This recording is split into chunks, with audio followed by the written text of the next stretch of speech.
Here is a single watch winder for automatic watches that is really interesting because it's a pendulum style watch winder and really inexpensive, under $20.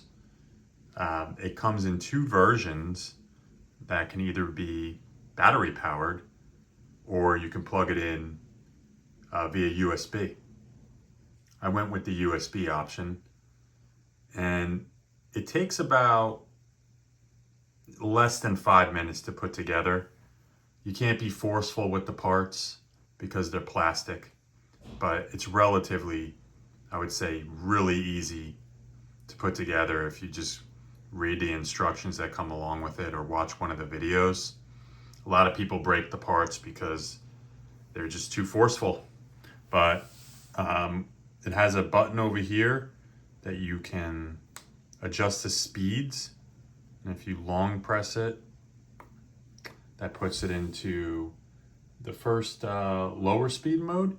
You basically, just to get it started, bring it up, just about there, let it go, and what it's going to do is it'll continue now really forever until you would turn it off. It does have a timer, so you can set it from like 1 to 12 hours and it'll shut off, and then eventually it'll stop swinging.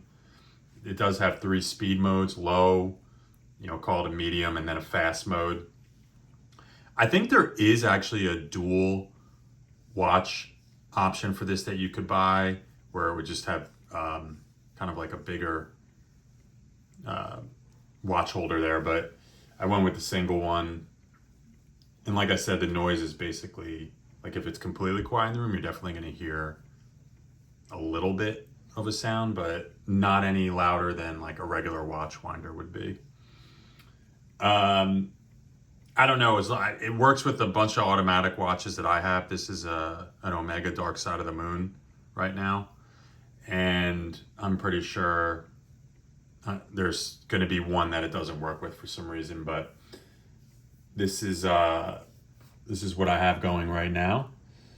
I would say, other than that, it's really more of a conversation piece. It's more than a novelty because it works. It actually winds the watch, and relatively, like I said, uses not much power. You can adjust the speed, so if you want to stop it, you can just kind of be gentle. You can long press this again for 3 seconds. You'll get into the next speed. It's a little bit faster. You can even start from up here. And as it starts to go, it'll dial in.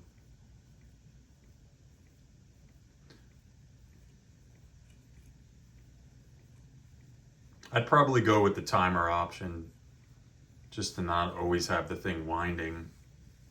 So I might have it wind for 6 hours and then shut off, and then, or whatever. It's just one of those things. It's not as sophisticated as maybe, like a wolf winder will be, or something like that, where you could set the intervals and counterclockwise and clockwise, and then shuts off and goes on. This is more of like, hey, I'm at my desk or something, I'm going to put it on for a few hours to wind it, take it off, something like that.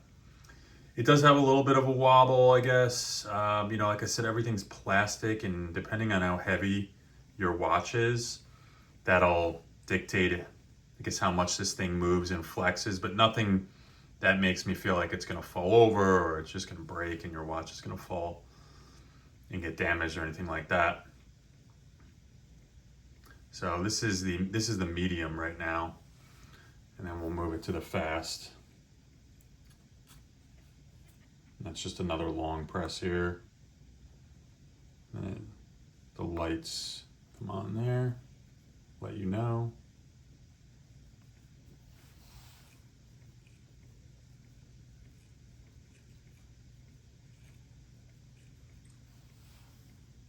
That's pretty entertaining. Actually, the sound I mostly hear is the watch itself right now. Just sort of the counterweights moving around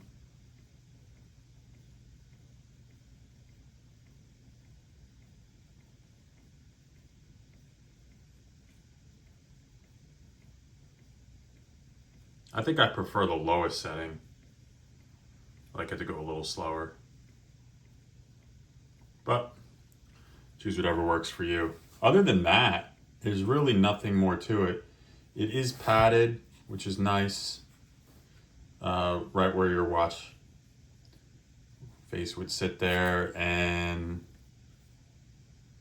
these just kind of clamp in to put another watch on or to get your watch on. You do have to have the watch actually touch the bottom of the plastic for this to work, so it can't be like floating up here. It has to rest on here. So that's how it works. Thanks for watching.